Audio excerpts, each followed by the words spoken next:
Okay, let's go ahead and get started here. Today we're going to start talking about how to model fluid mechanics in COMSOL. So here we have an example problem here where we have fluid flowing through an artery, and there's a bifurcation in the artery, meaning there's a branch. Okay, so we have an inlet. We have one inlet with a given diameter and a given velocity, and we have two outlets. We're given this outlet, D2 and V2, and we're asked to find what is the velocity of the blood exiting this third outlet. So let's take a look at how to model this in COMSOL and how to calculate this. Okay, so I'll go ahead and open up COMSOL. And it opens up to my the default model wizard, and I'll just click on the model wizard. And we're going to be working with a 3D geometry, so I'll click on 3D. And the type of physics that we're going to be modeling this time is fluid flow. And we're going to do the single phase laminar flow. And so I'll add that to the physics. And then I'll click on study. And this is going to be a stationary study, or a steady state study. The assumptions we're going to make is that this is the fluid is steady state and non-compressible. So I'll go ahead and click done. So the first thing I'll do is import the geometry. So I'll right click on geometry and click on import and browse.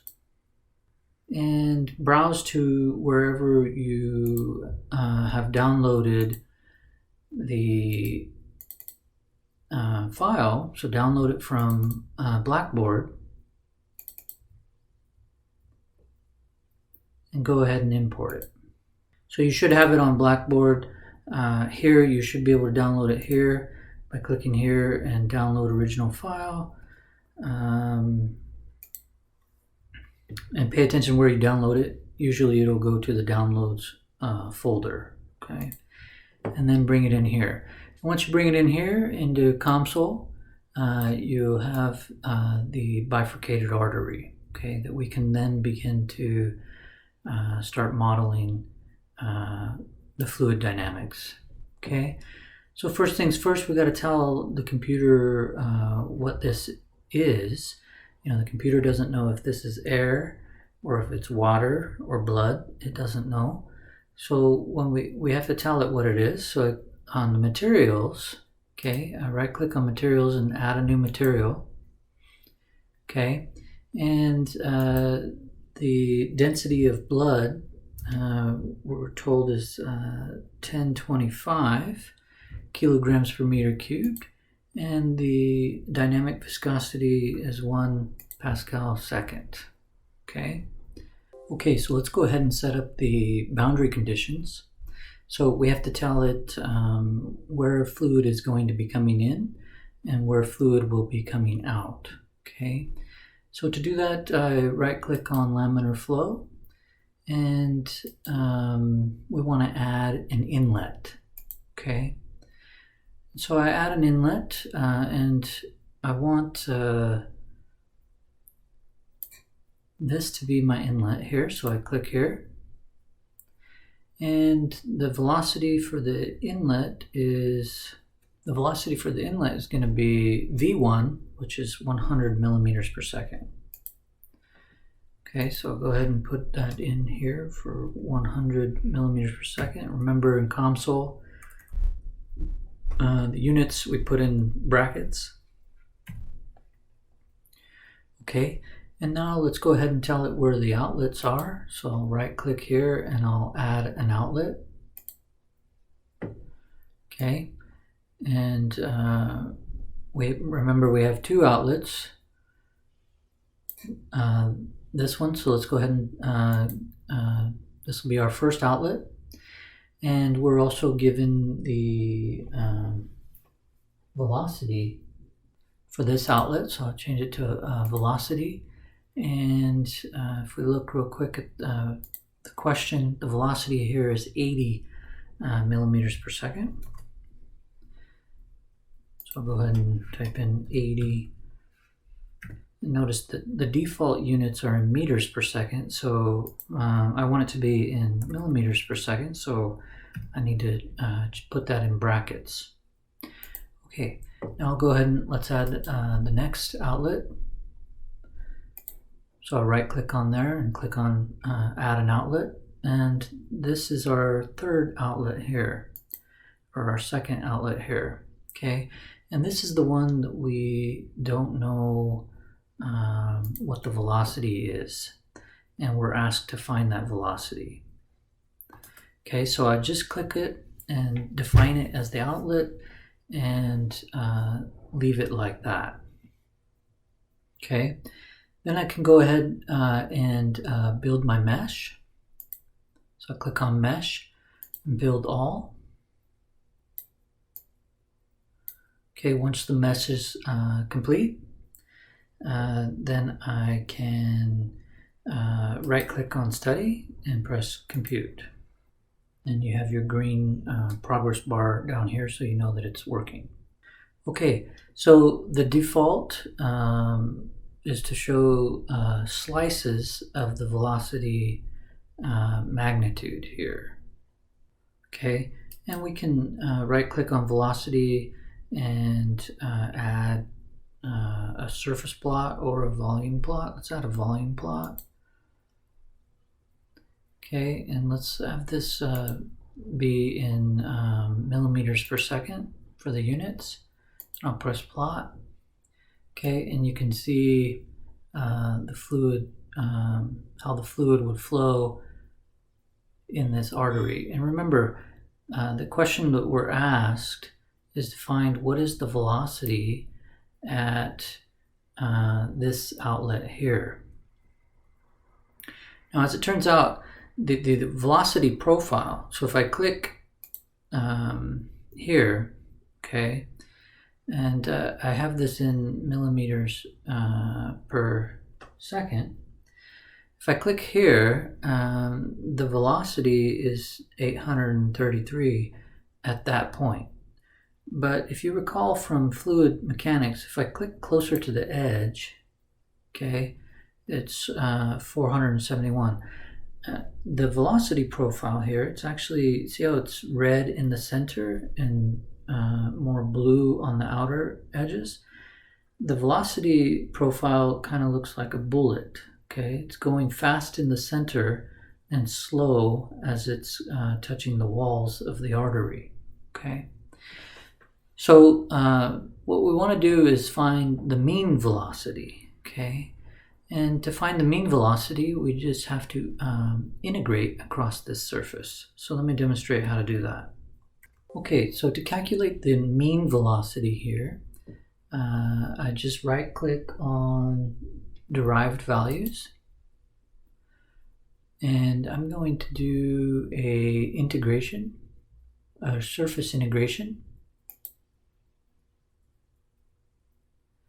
Okay, and right now what it's going to calculate is, look at the units. The units are in meters cubed per second, so that's volume per time, right? But we want to find, so volume per time is the flow rate. We're asked to find the velocity, the mean velocity of the fluid leaving that branch there. So we need to convert flow rate into velocity. And to do that, we just have to divide it by the area of the outlet. So the area of the outlet, so I'm said is divided by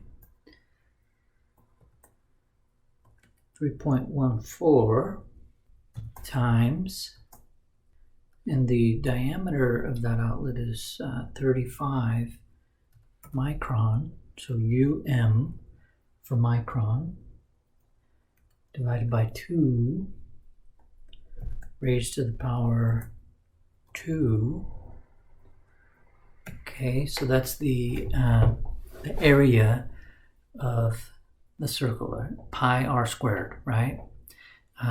We're given the diameter is 35 micron, and we have to plug that in here. So 35 micron divided by 2 times pi, and if I click here in the gray, now it'll update this expression. Now notice the units are given in meters per second, which is distance per time, and that's what we want, right? We want a velocity, but we want it in millimeters per second. So I'll just click on millimeters per second, and then I'll click on evaluate. Okay, and now I can click where I want to evaluate that.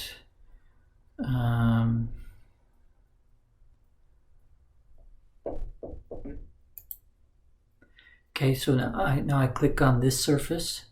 Okay, and that's where I want to perform the integration. I click evaluate, and it gives me the answer here, which is approximately 441 millimeters per second.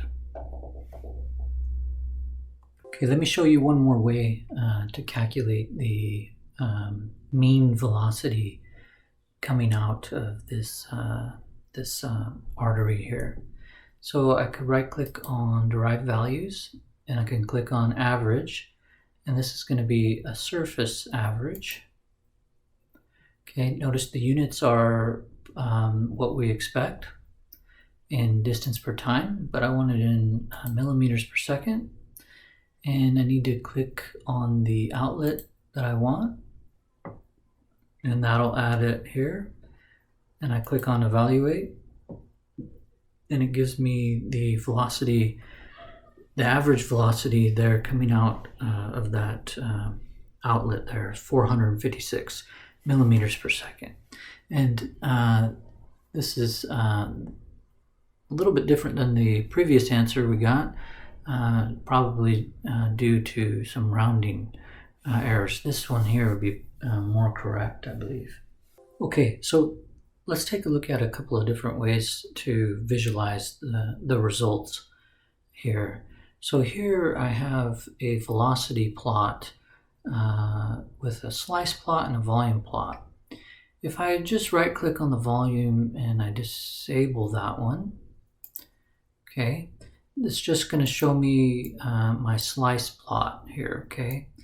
And so this is like it just took slices throughout, and it's plotting the velocity in millimeters per second for each slice, okay? And you can change this. You can, if I click on the slice here, I can change the number of planes. Okay, let's increase it to maybe 10. Okay, and press plot. Okay, so it'll increase the number of slices, so I can see what's happening right here at the bifurcation, and I can see how the velocity profile is changing. I can even make it interactive, so I can click on the interactive, and I can shift it to see different spots of the velocity profiles, or I could add more slices if that's helpful to visualize the data. Let me show you one more thing. You could also add, you can right click here and you can add an arrow, or you can add a streamline. Okay, streamlines are often very helpful. So I'll just click here, and we'll go ahead and click plot when visualizing fluids. Okay, and you can see the streamlines or of the fluid flowing through this bifurcated artery. Again, and I can make them, I can change them a little bit. I can make them a little bit thicker. Let's see, how do we do that? Okay, and I can change it from a line. I can change it to a ribbon. Okay, and plot that. Okay, and anyway, you can see and visualize the fluid flowing like that as well. Let me show you another way to visualize this. Is if I right click on velocity, I can add a arrow,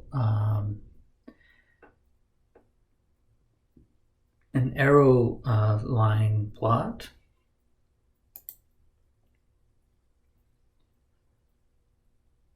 I'll go ahead and click plot, and it'll show the arrows.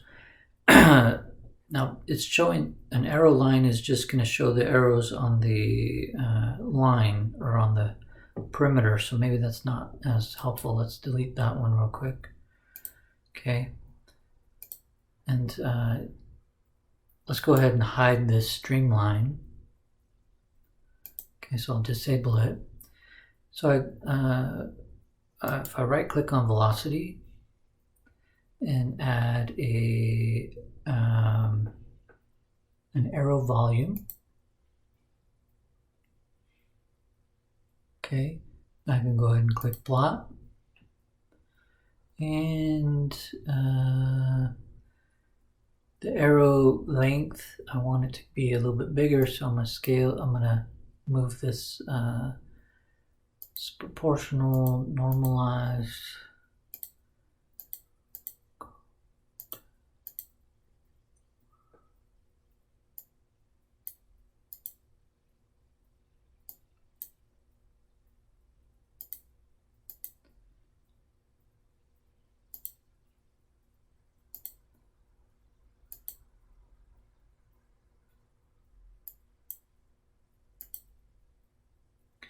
Okay, I'll just normalize that, and you can see the fluid flowing here.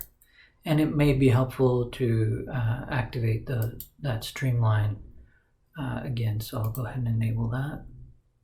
Those streamlines, so you can see those streamlines and how the fluid is flowing.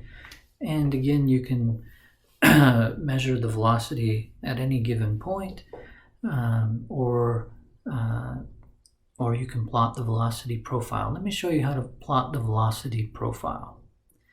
Okay, so I'll go here. I'm going to activate the volume plot. Okay, and I'll go ahead and disable the streamline plot and disable the arrow volume plot. Okay, or you could be making these as a separate 3D plot group all on their own. But let me show you how to plot the velocity profile. Now, if you remember from the beginning, the way the blood flows through an artery is has a bullet-shaped velocity profile, where the fluid is flowing faster in the center and slower on the edges. Okay, so if we wanted to visualize that profile, I could click on the velocity here and click on this first point. Okay, and the first point I can click somewhere here, and for the second point I can click somewhere here. Okay, and you see the red line, that's where it's going to plot that profile. And notice over here it added this 1D plot group, so if I click on that, okay, this is the velocity profile for that cut line 3D that we just added. And so it's like I was saying, the velocity closer to the edges is slower, okay, and it's kind of a bullet shape or a cone shape, where the velocity in the middle is faster. And let me show you another picture of that. Okay, here's a good picture. Here's a good picture of that. So this is what the velocity profile looks like as it's flowing through an artery. Okay, and we are plotting, we can plot the velocity profile here. But when in the equation that the question that we're asked to work on this question, we'll just want to use the continuity equation, in which we want to find the mean velocity. Okay, and so that's why we do this surface integration, or find the surface average here. Okay, so in this problem we are asked to model fluid flow of blood flowing through a bifurcated artery here, where we're given the inlet diameter and velocity of the blood coming in, and the blood coming out on this outlet. And on this other outlet, we're asked to find what is the velocity of the blood exiting at this outlet. Just as a review, before we start modeling fluid mechanics, it would be a good idea to review some of the equations that we're going to be dealing with, and some of the concepts that we're talking about here. So this deals with the conservation of mass, right? Which says that matter can neither be created nor destroyed, but it can be transformed, okay, through chemical processes. So when we're looking at the conservation of mass, okay, we write something called the mass balance. Okay, if we have fluid coming in and fluid coming out, okay, and we write the mass balance, the mass balance would say that the accumulation is equal to whatever goes in minus whatever goes out, plus anything that's generated minus anything that's consumed. And in this case, usually anything generated or consumed are done through chemical reactions. In this case, we're not dealing with any chemical processes or any chemical reactions. So those are negligible terms for what we're looking at. In addition, blood is not accumulating in our control volume. Instead, the fluid's coming in and coming out. Okay, so there's no accumulation either. Okay, and we're making the assumption that it's operating at steady state. Okay, so in short, whatever goes in has to equal whatever comes out. And the accumulation term, okay, is the change in mass divided by the change in time. Okay, but when we're dealing with steady state, accumulation is 0, so that term goes to 0. Now when we're talking about mass, we usually talk about m dot, which is the mass flow rate, which is given as mass per time. And if you recall, density, rho, is equal to mass per volume. And you can rearrange this and solve for mass, and make it so that mass is equal to the density times the volume. Okay, so you can write the mass flow rate, m dot, as equal to the density times big V dot, which is the volumetric flow rate, okay,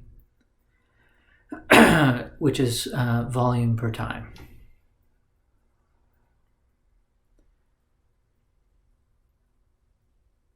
And if you look at the units here, look at the mass flow rate, it's going to be equal to the density times the volume divided by time. If we look at the units, density is mass per volume, and volume per time is volume per time. Volume cancels out here, and we end up with mass per time, which is what we expected for mass flow rate. Okay, some other, we can also rewrite this.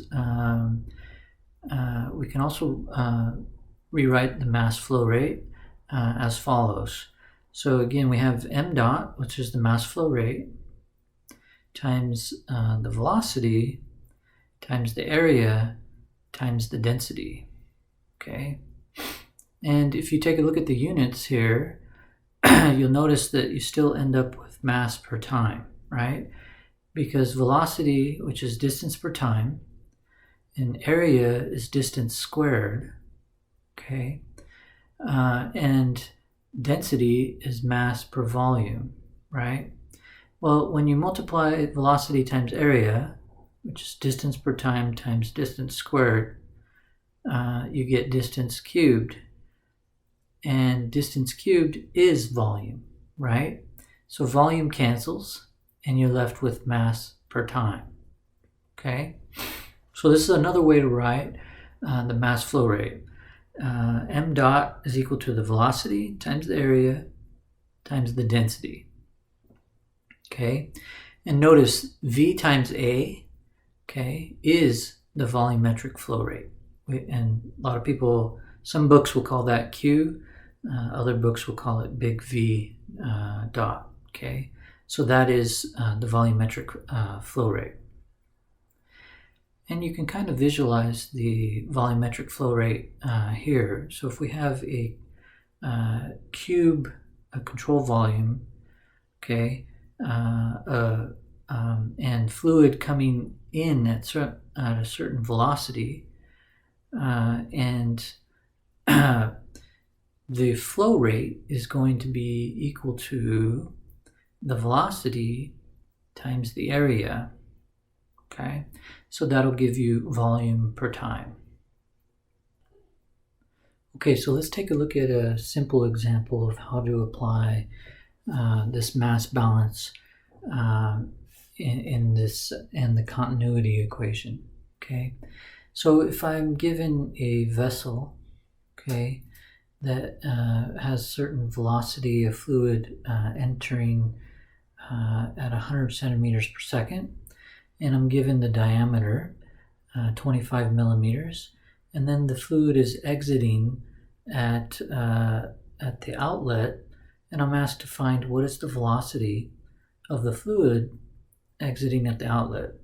Now, if you remember from the conservation of mass, and because we're assuming this is operating at steady state, because the diameter is getting smaller here, but whatever goes in has to equal whatever comes out, because mass is conserved and nothing is accumulating inside, and there's no chemical reactions happening inside. So in order for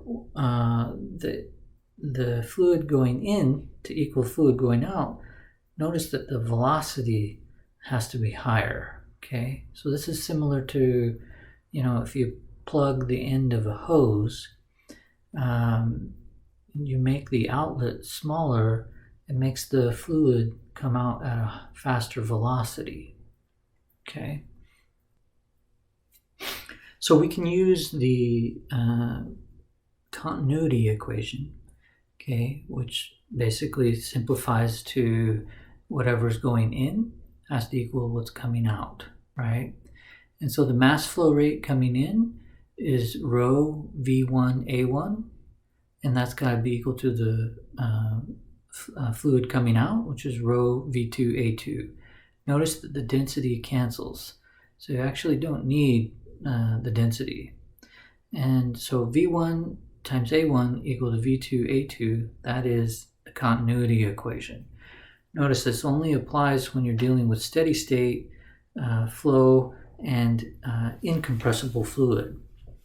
So if we want to solve for the velocity at the outlet V2, we just solve for V2 and plug in, we're given the inlet velocity, we're given the area, and we're given the area of the outlet, and you just calculate for V2, and that would be 141 centimeters per second. Okay, let's take a look at another example. Okay, let's take a look at another example. In this case, we have one inlet for fluids coming in, and we have two outlets. Okay, so again, we're going to do a mass balance on it. We're going to assume that we're operating at steady state and that there's no chemical reactions. So whatever goes in has to equal what's coming out. And what this will simplify to is the continuity equation, which is just V1 times A1, this is what's going, these are the in terms, is equal to what's coming out. And you have two outlets. You have this outlet and this other outlet. And you can calculate for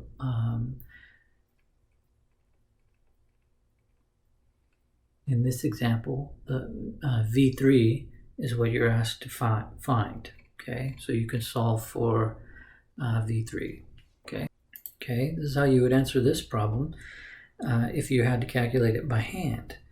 Okay, and if you want to see that calculation by hand, that's going to look something like this. Okay, so just apply the continuity equation. These are the in terms, these are the out terms. What's going in has to equal what's going out, and solve for V3, and we have our answer here.